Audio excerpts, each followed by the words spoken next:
Hello. Hi sir, good morning. Good morning. Sir आप साहिल का friend बोल रहा हूँ मैं। आप साहिल के बॉस बोल रहे हैं?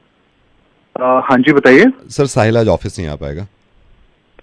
व्हाट रविश मैन, मतलब ये कोई तरीका थोड़ी ना है। साहिल को बोलो वो खुद कॉल करे, आप क्यों कॉल कर रहे हैं मुझे उसके भी आप पे? सर वो कर नहीं पाएगा क्योंकि he is in hospital, hospitalise है वो सर, हॉस्पिटल में है।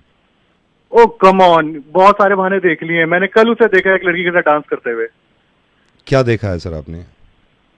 यार वो मैंने कल उसे देखा था, वो एक लड़की के साथ क्लब में डांस कर रहा था। हाँ तो सर उसकी वाइफ ने भी देख लिया था। Oh God. Is he okay? मैं देखता हूँ सर हॉस्पिटल जाके।